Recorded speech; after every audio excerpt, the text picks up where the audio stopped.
This is the Million Dollar Rap Shop Podcast.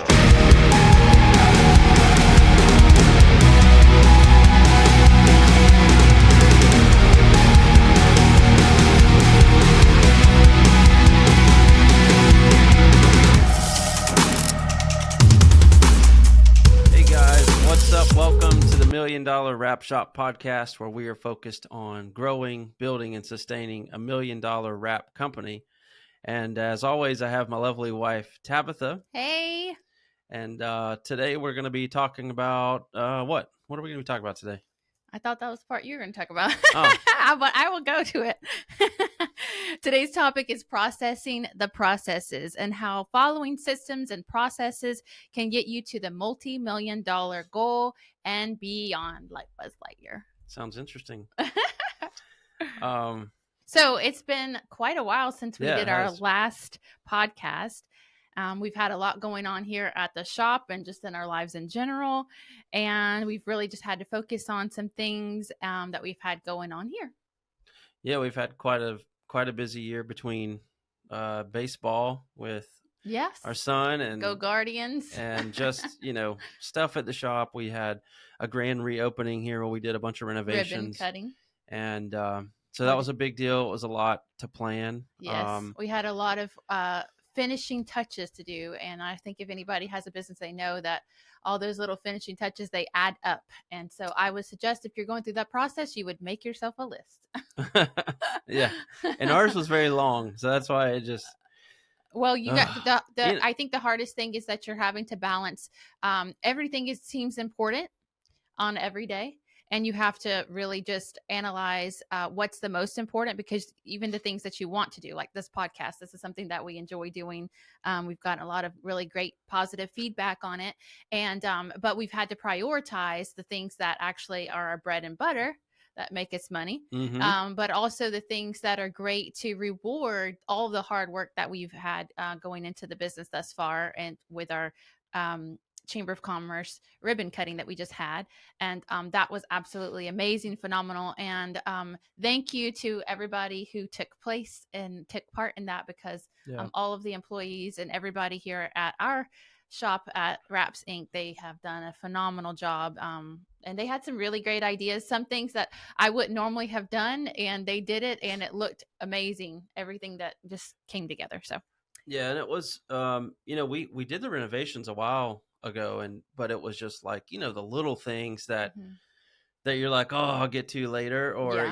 the nobody's finishing touches. really going to see it, so it doesn't matter that much. So Well- it's like, but when you're inviting like 200 plus people into your shop, Yeah. and everybody's going to see everything, you have to start getting everything ready and making Well- sure that even the stuff that a normal customer doesn't see every day is like tip top shape.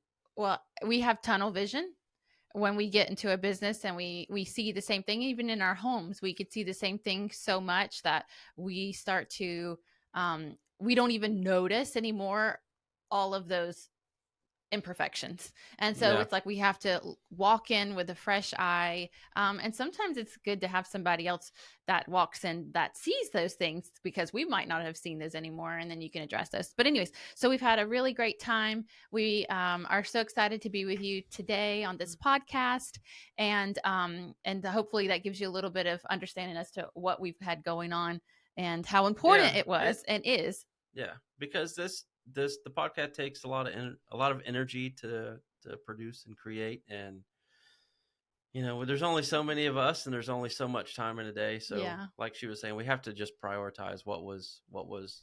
And sorry to those of you who I missed at the last two shows that Brent was able to go to and I didn't get to go Oh, yeah. to. We had planned for me to be able to go with him even up until the night before, to the Atlanta show. And we didn't get to, we chose together not to go, for me not to go anyways, because it just seemed like it was going to be, we had a lot of moving parts.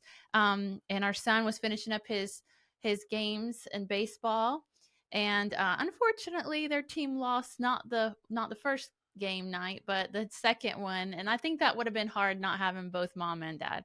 Yeah. So again, this goes back to for us, our belief system, our family comes first. always, and we have God, and then our family. Yeah.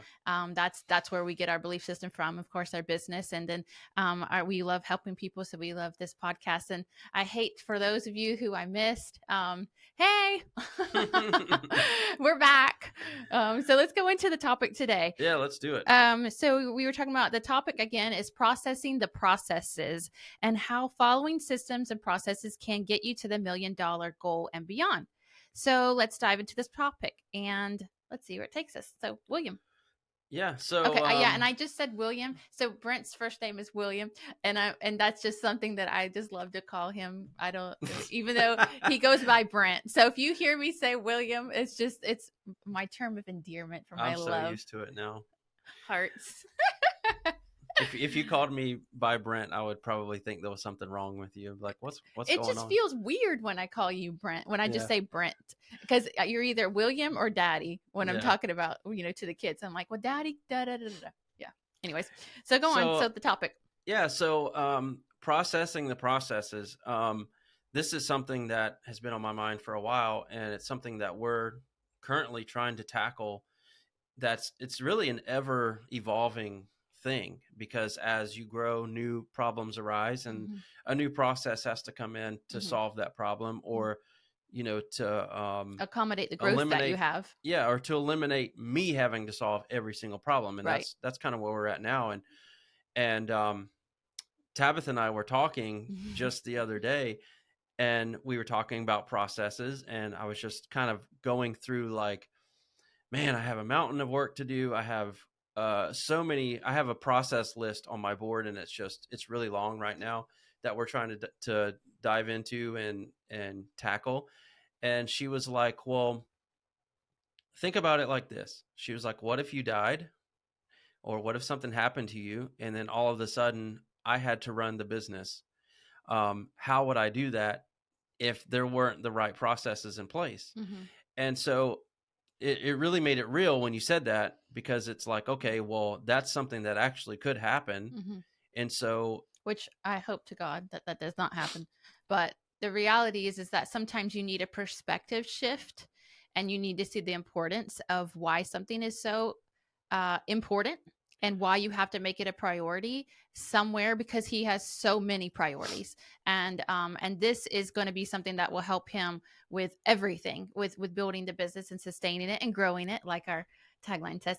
So that's why I said that at that moment. That's what I thought of, was because it's got to be, for someone to make a change, there has to be a perspective shift, and that, I think, shifted that for you. And also because I think it's a little bit harder for us to say, like, what if your children had to step in and run your business for you? What would they do? Because I think it seems so far-fetched, because they're little kids. And so for us, we have a 10 and a 6-year-old going on 13. If any of you have a little girl, there's no urgency to that. Right. It's going to take them years to grow up and to be able to do that. But, me not being here, or an employee not being here, Mhm. that could happen tomorrow. Right. It could happen today. And so it creates an urgency. It's what it did for me. Like, it created an urgency for me to say, okay, wow, I gotta really, like, do this and do it now, because we just don't have time to wait, because Mhm. you never know what can happen. Right. It couldn't just be me, but what if, one of my employees quit, or somebody that's a really integral part of my team, what if they decide to leave? And then, well, it's not even there. The truth is, accidents happen. So if you don't have life insurance, I suggest you get life insurance. This is, but disability, all that good stuff. But for real, I just saw, even a friend of mine that I met over the years, I saw where her husband actually just broke his back at work. And so obviously he's not able to work right now. And it's just, things can happen. So it's not even being the fear of losing someone, but just being prepared, and whether being prepared is for someone not being there for the given task, or helping someone to jump in on that given task. yeah, Reassigning, relocate, and as you grow, this is one thing also that, it doesn't really have to do with me,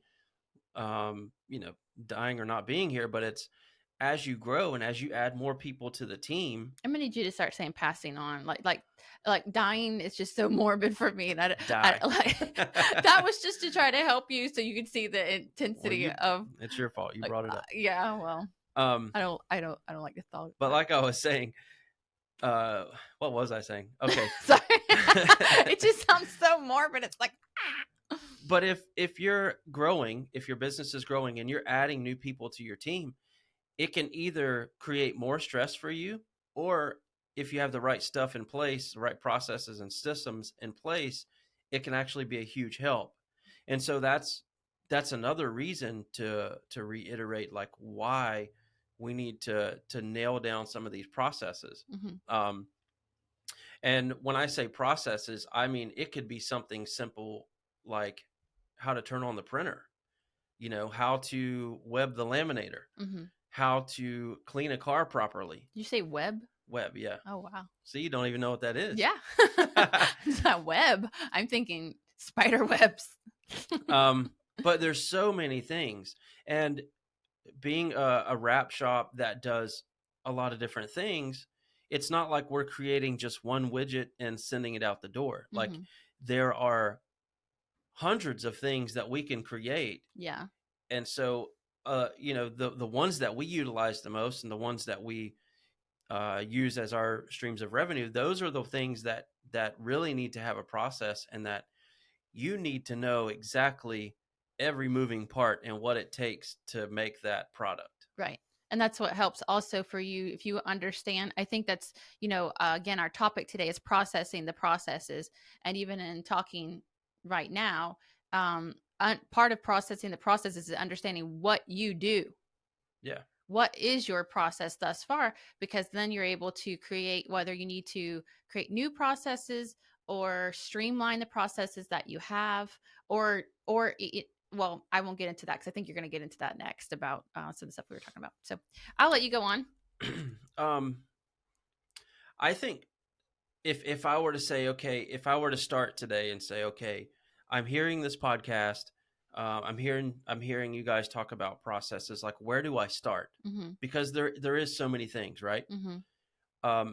Whether you have one employee or whether it's you by yourself or you have 10 or 20 employees, the first step that I would take and the first step that I took is try to get what's in your head out of your head and onto paper, Mm-hmm. so that someone else can know what's in your head.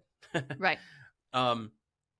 Because we get so used to, especially if you opened your shop like I did and you opened it by yourself and you came in every day and you knew what you had to do, you knew how to do it, and it's not like you have conversations with yourself about, oh, how, I don't know what I was going there. But, well, you were but trying it's to like, pay bills, order But materials without any money. it's just you there, so you don't have to explain how to do something to someone else. Mm-hmm. And as an owner, as you start to grow, like that starts to get really frustrating when you feel like you have to continuously explain over and over and over, like what you're trying to do. I feel like I'm in the parenting class too. If you have kids, I feel like that You need processes. That's what it is. There's maybe I need to have more processes. So at home. I think starting something like that would be, what's in your head? What is it that you do every single day that's just a mundane task? Right. That if someone came in off the street, this is the way I explain it to my guys. I say, I want you to imagine that someone comes in off the street. They should be able to know exactly how to turn on the printer, how to feed the material, and how to at least get it ready to print. Mm-hmm. If you're training a new print technician or a production person, it has to be so simple and so dumbed down that anybody could do it. I mean, if you go so through... you can write it for our children, and then they'd be able to read. Because our little girl, I guess I don't know if I have to say her name, but I don't know about that. Well, I never really thought about if they can read. I mean, she's yeah. getting there. Well, no, she's reading really well. I'm very proud of her. But and our son, I mean, he's so smart at this time. Like he literally put together Brent's office chair at home all on his own. Yeah, I made him do it because I hate doing Well, that I had stuff. told him, I said, I think that would be really sweet of you if you do that, because you do all these Legos and you'd be able to do that really easily. All it is just following instructions. And Yeah, then, but he loves doing that stuff. It's just his Yeah. personality. yeah, he likes to follow those directions and build something to see what his hands built. Yeah.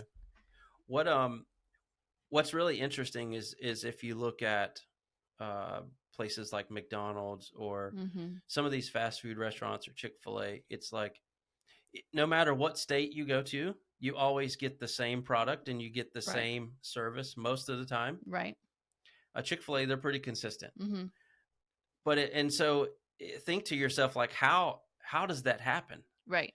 It's because they have a process for every single thing. Like, Right. if I remember I was sitting in the drive-through one day and you can kind of see into their building, like there was literally a step-by-step thing on how to put drink inside of a cup and how much ice to put in it, how Mhm. much drink to put in it, like what little the little things on the lid, the little buttons on the lid that you have Yeah. to put, like what those mean. I mean, it's like they think of everything, but they have to Right. because they're Because they're hiring 14-year-olds now. and they're No. So- They say the I- older that you get, the younger everybody else no, looks. I think Chick-fil-A pushing the envelope. Yeah. I've I seen mean, this. I drive through and I just like, I was at McDonald's one day and I was like, is this kid, like, is he 10? Like, it's like, I'm thinking my son could get out of the car and just give him a job now. I thought you used to have to like be at least 16. That's funny. I Shoot. think that all the time. You know, it's because we're looking older. Anyways, moving on. We Um, digress. So, so yeah, like it's how do they get everything the same across the board? Right. And it's because they have thought out every single little process because, like you were saying, they're hiring young people who are either still in high school, straight out of high school, and these are people that are going to work there for a couple years and then probably move on. Mhm. And so that's And then how they have older people, but it just depends on like where, what that job. I think that the most important thing is like when you have these processes, no matter where you come from, no matter how much experience that you have, no matter what your background has been, how long it's been since you were in the workforce, if you're new to the workforce, the work field, then everything is explained. Everything Yeah. is well explained, because there are going to be questions. And especially I know like when in real estate, it's like every single contract is different. And sometimes it's frustrating when you're first starting out because you're just like, oh my gosh, this one's different from the last one. And now this one's different. And you're just trying to make sure that you have your processes in place. Yeah. So anyways, and so you said like you think that we assume that everyone knows how to do simple tasks and assume that they know what you know. yeah, I mean, if someone asked me, "Hey, do you know how to refill a drink?" Well, sure I do. But do you know how to do it the way McDonald's McDonald's or does it or Chick-fil-A. Chick-fil-A? Like, Yeah. do you know how to do it the way they want you to do it? Mm-hmm. And you'd probably say no because you don't know their systems that they have in place. Mm-hmm.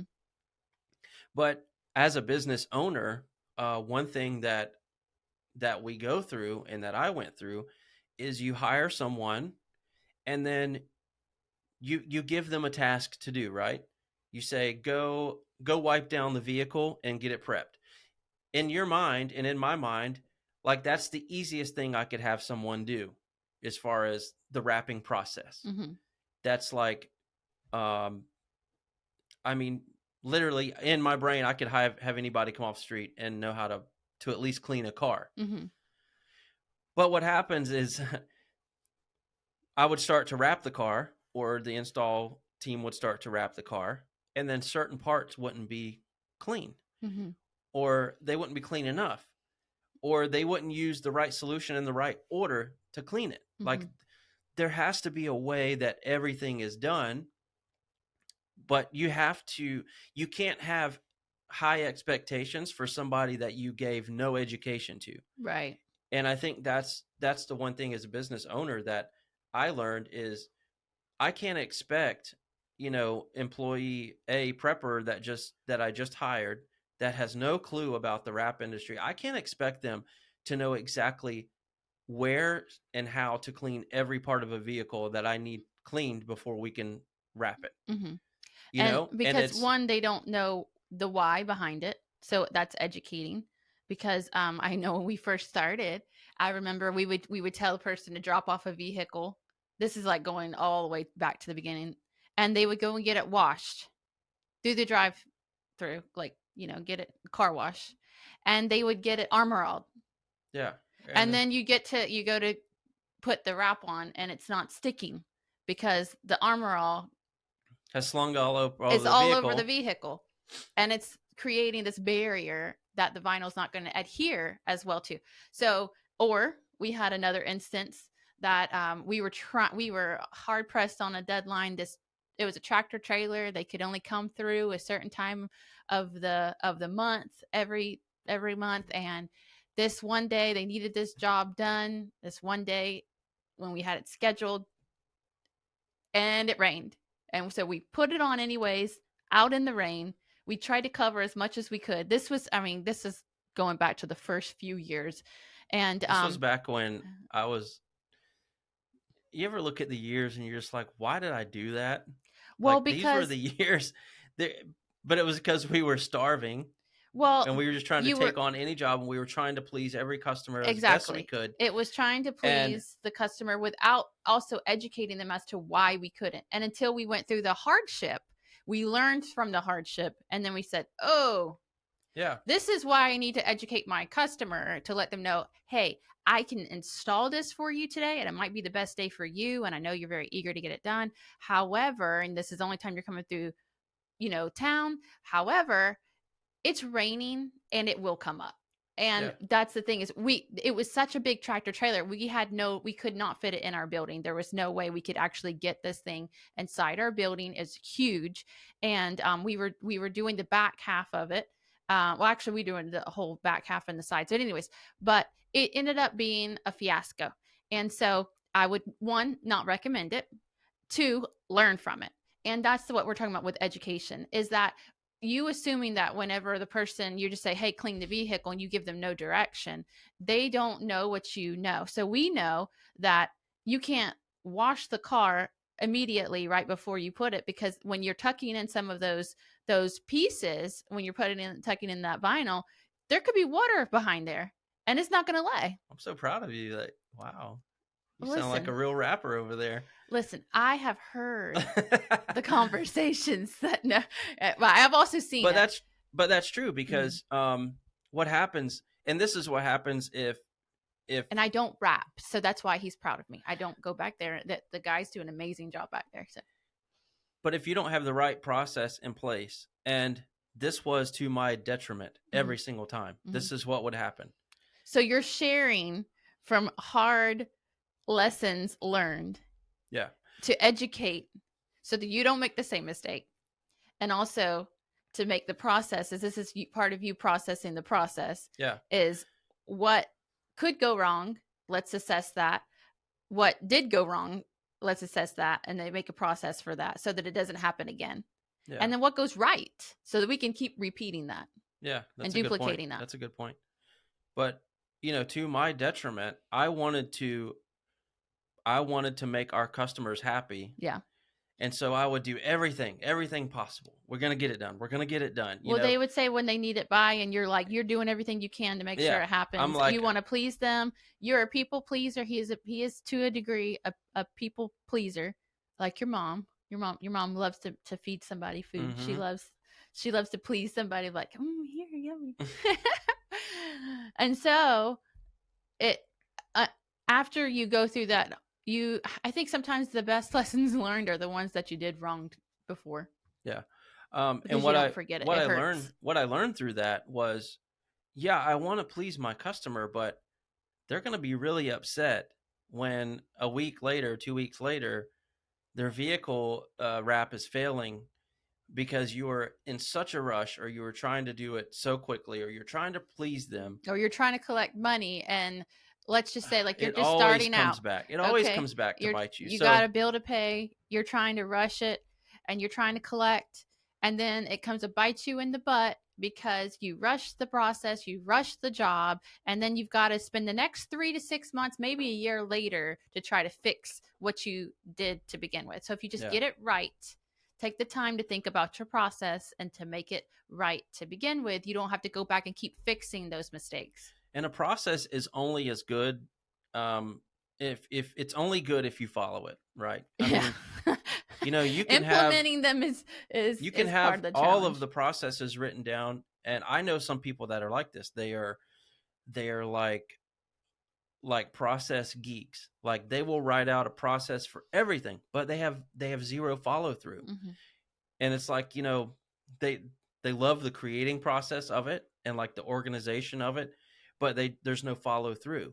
And so you can't have one without the other. You've got to have a process that, one, whenever you're putting it in place and you're writing it down or typing it out for your team, it's got to be where they can follow it, Mhm.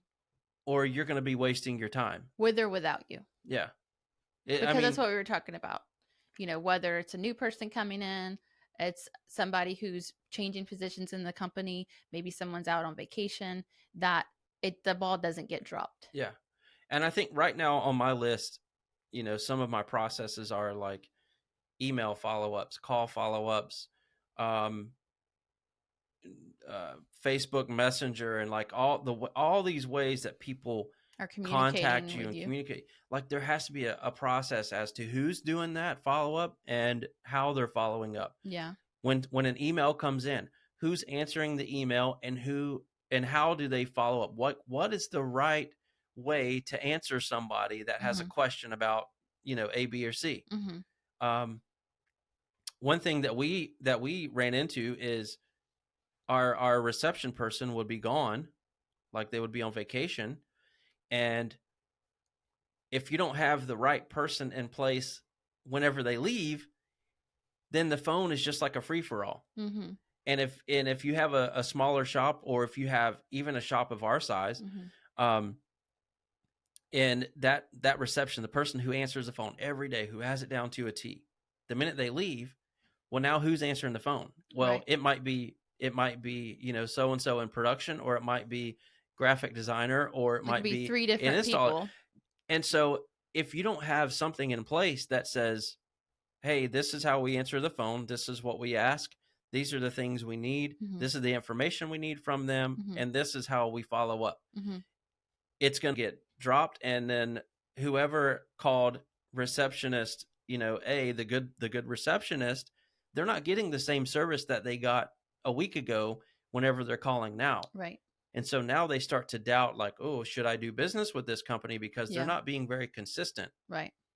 And so that's one thing that we've had to like really, really focus in on, was how, just making sure the customer experience is consistent every time. Right. So you mentioned having processes and expectation for employees, but what about clients? Does this go hand in hand? Yeah, it does. And this is something where educating your client is the key really to a successful business, because just like you were talking about earlier with the semi truck that we had, I'm sure if I explained to the client why we could not wrap his semi truck when it's drizzling outside and it's, 45, 50 degrees outside, he would have totally understood and be like, okay, well, let's just reschedule it because I want to make sure I have a quality product that's going to last me a while. But this is kind of goes back to, but you don't know what you don't know. That's what you say sometimes. Yeah. And so what you didn't know, this is why it's important to always to assess your processes, because what you learn changes. Your experiences within your shop, your business, life, it changes you, and you're able to reflect on those processes to see, is this the best way that we continue doing this, or is there a better way? Like you were talking about with, okay, maybe before when you had 2 people and everybody knew for 2 people in the whole entire shop how you answer phones, what the scheduling process is. But when you have departments and you have someone having to fill in for that receptionist that's not there at that given time, you have to think about that ahead and plan for it, and this is what happens.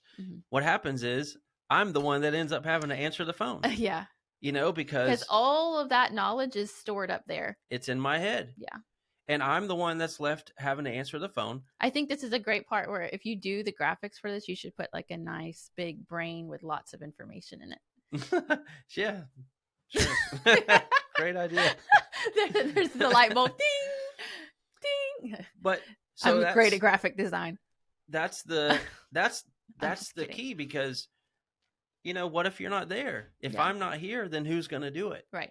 And if whoever's going to try to, and the people that are answering the phone for you, that they're trying to juggle the balls as best as they Mhm. can. So they're trying to help. It's not like, they want to see your business fail. Like, they're trying their best to help Right. the business, Right. but But they don't know what the process is. they don't know what they should do, because that's not what they do every day. It's Right. not in their job description. Right. And they're just trying to help out wherever and jump in Yeah. and keep the ball rolling and Mhm. keep the machine going. Mm-hmm.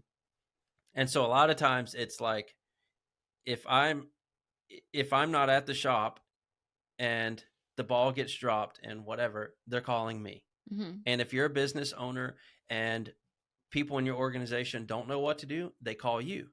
And so that takes time away from what I'm trying to do as growing the business. And you end up being a firefighter all day long. Right. Well, you're also crippled because you've crippled your team because they depend only on you because you've been so available.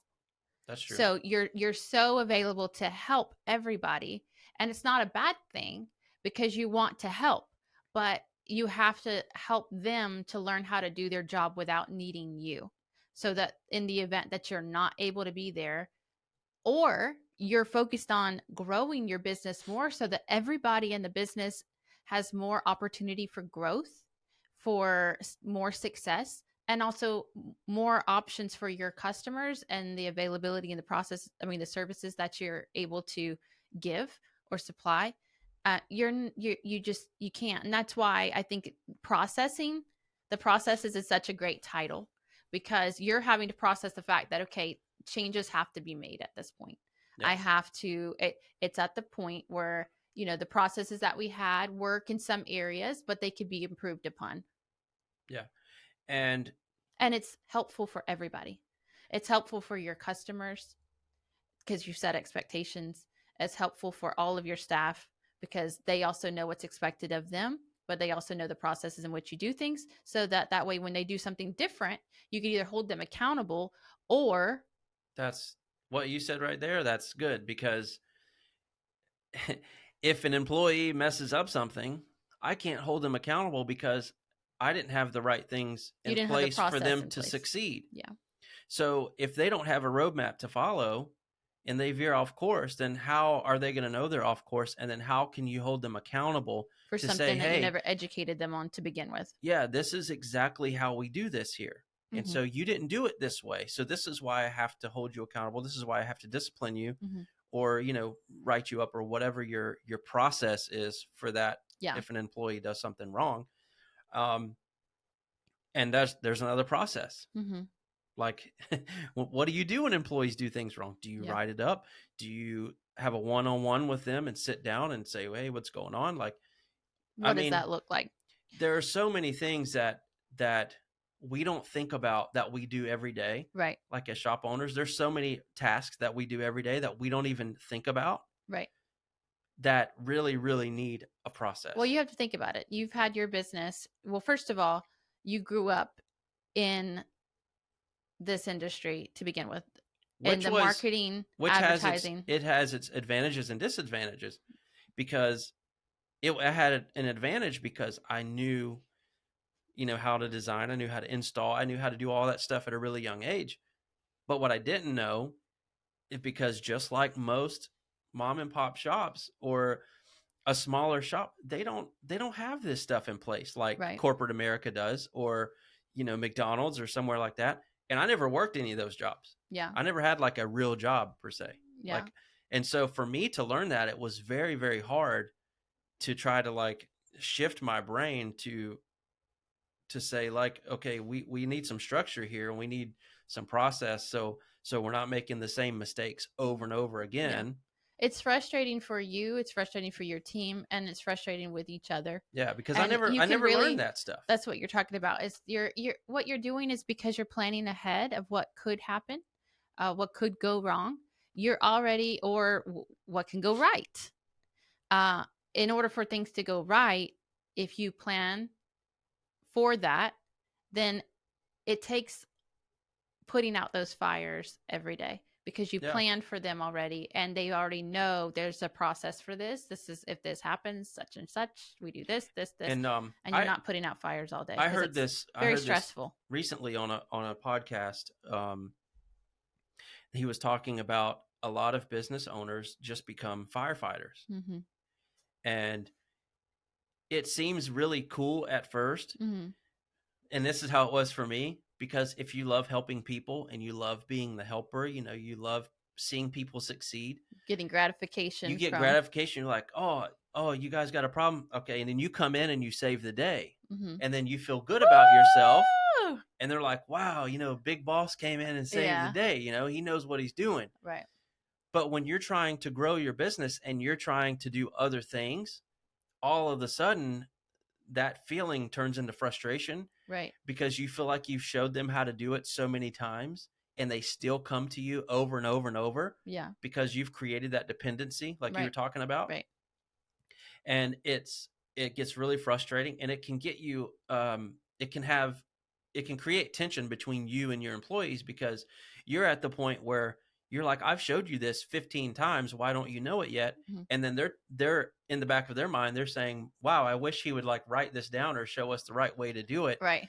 And so you're constantly battling one Right. another. Because their intention is, well, because they come to you They want to do it try right. to do it right. Yeah. But you never spelled it out what your expectations are You to swoop begin in and with. do it for them. Right. And so that's what planning does. So the process. So since the podcast is geared towards building, growing, and sustaining $1 million wrap shop, what's something in this topic that speaks to the shop who is in the building phase of the business? I think it's identifying what you're going to do as a business, like what products you're going to have, and then identifying, what you do every day if you're by yourself or if you just have like one employee. Like what's some of the mundane tasks that you can start creating a process for. And I mean, it could be like, how do you clean the bathroom? Like how does Wraps Inc. clean the bathroom? Mm-hmm. Tabitha may clean the bathroom differently than I do. Yeah. And I'll tell you, she does, because not everybody's going to do things the same way. I was thinking about, I make our son clean the toilet at this point. If you have a boy, you understand, because I want him to understand the importance of Don't get graphic. Don't. keeping it clean. Thank you. But it's just those simple things. I didn't get graphic. You thought I would go graphic? Not graphic, but like gross. No, I've it's just seen the that. expectations, but different people have, like you said, expectations. And what is, I think one thing that I would change is, I think you have to start with what your vision is. What is your vision for your company? What do you want that to look like? Because the only way you can make processes to take you there is by having the vision to begin with. That's right. Yep. So I believe that there's a saying, without a vision, people perish. So you have to have a vision. What is your vision for your company? Maybe you want to be a smaller shop that supplies your services and products for the area. Maybe you want to be a bigger shop. Maybe you want to take over the whole city, the nation. I don't know. But without you knowing what your goal is, it's hard for you to set those processes. Yep, that's right. So I would start with your vision. Yeah. And then aside from that, then I think you also need to understand, what's your process look like now? What does that look like? Because if you don't even understand what you do, chances are nobody else does. That's right. And then that kind of goes into the growing phase, understanding what you do, and then auditing that process and seeing, can we make this better? Can I make this better? Mm-hmm. Is there a more efficient way to do it? Right. And that's only going to help, in that growing phase of your business. Right. And yeah. And even if you're sustaining, the truth is that you're always really growing. So even though we say that you should be growing, because if you're not growing forward, you're really kind of going backwards. So I'll say this: the me from my first couple years in business would look at my shop now and would say, "Wow, like you've got it all together. Everything's in place. You have a great team. Sit back and relax." Right? But the me now is saying there's so much more that I have to do because as you grow, like we were talking about, it's an ever evolving thing. And the bigger you get, the more problems you have and the more problems there are to solve. And as a business owner, when you start breaking into new territory, especially, like if you're going to add a new revenue stream or you're going to tackle a different part of the market, there's a whole new set of problems that are going to come with that, that you're either going to be putting out fires every day and you're going to be running around like a chicken with their head cut off. I heard it on that same podcast. I heard the business owner talking about how good he was at it because he had ADHD. And so he was good at bouncing like from this place to this place to that place and just solving all these little problems because he didn't have to sit down and do like a task or do like something that was long drawn out. Like he would go help this person and then 30 minutes later he would be over in this department and he's helping feeling this gratified because that dopamine receptor is going and he's loving it. Yeah. But there's no growth in that and it's not sustainable because you get burned out. Yeah. So we already talked about the growing phase, the sustaining phase. Well, did we talk about the sustaining phase? Yeah, that's what we were just talking about. Yeah. Okay. Well, anyways, moving on. Is there anything else you want to add? I would just say, you know, as far as the processing the processes, boy, that's a mouthful. As far as that goes, like with your clients, you know, getting the right processes in place for them. Like when they're bringing you a vehicle, when do they wash it? What do they need to wash? How do they need to wash it? After it leaves your shop, how do they need to take care of it? Like setting up customer expectation is going to be key to having a successful business. Even if work is not subpar, but like if you miss a deadline or, you know, something happens, as long as you have communication in place and you have a process for that. And, you know, I think you'll be all right. Because that's one thing that I always fear is, you know, you want to make sure you're doing a service to the customer and you want to make sure that what you're putting out is good quality. But as long as you explain to them why they need to do this, why you do this, why it's taking a little bit longer, you know, addressing all of that stuff up front is going to be successful. Awesome. Well, I hope you guys enjoyed our podcast entitled Processing the Processes. Yep. And we have some more coming out for you guys, so stay tuned. That's right. Thank you guys for listening, and we're going to crank these things back up so you'll be hearing them and seeing us a lot more. So yeah, at least for a little bit before the holidays, because I'll be in the kitchen cooking. That's right, and I'll be eating. So all right, thanks guys. Thank you.